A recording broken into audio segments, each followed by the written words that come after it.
Ohio, voters overwhelmingly rejected a Republican-backed measure that would have made it more difficult to change the state's constitution. Ohio, we did it.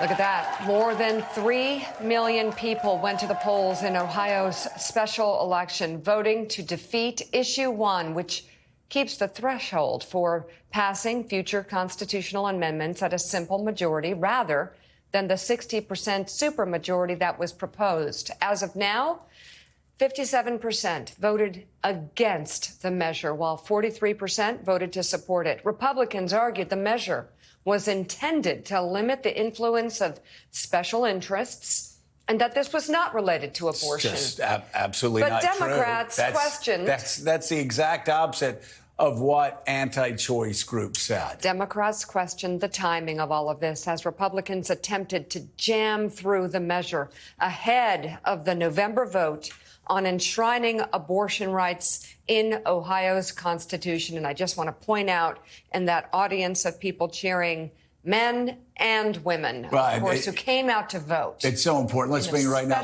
the Democratic senator of Ohio, Sherrod Brown. Senator Brown, my God, the turnout was overwhelming.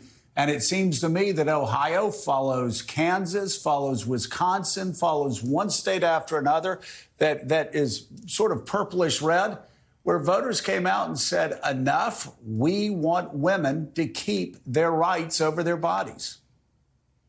Yeah, and what you just said, what both of you said about turnout, this was 4 times the turnout that the Secretary of State had predicted, and the race was overwhelming. I mean, it was clearly a rejection of the power grab of that politicians in Columbus were making, and the voters certainly was about abortion, but certainly it was about the corruption in Columbus and the power grab by state officials, and with a huge turnout and a compelling 14-point margin. So that's all good news for Ohio, and it's a bipartisan effort. It was, but explain, if you could, what you think happened. I mean, we're in the middle of August. It's a special election. This is a pretty large chunk of Ohio's population that came out to vote.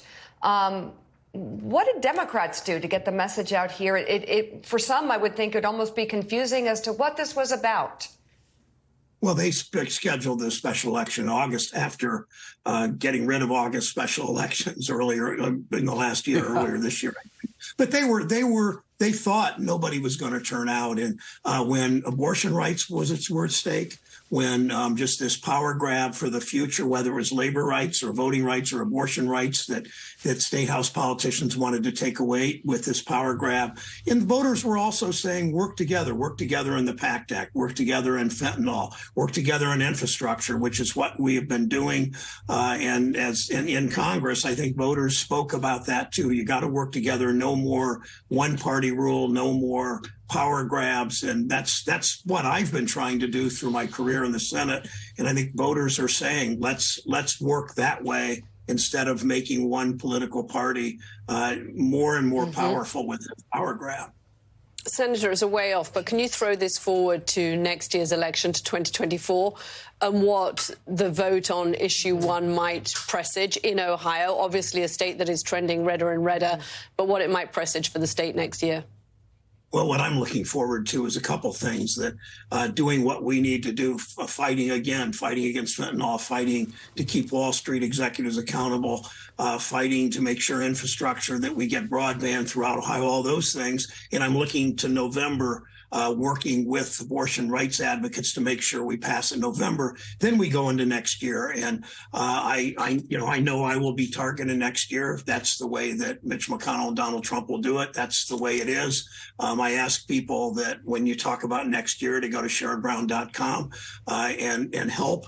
But my focus now is getting things done in the fall in Congress, and my focus fighting for workers and the dignity of work, and my focus is on abortion rights. On that ballot issue, I think this portends very well for that, as it has in other states. Women spoke in huge numbers.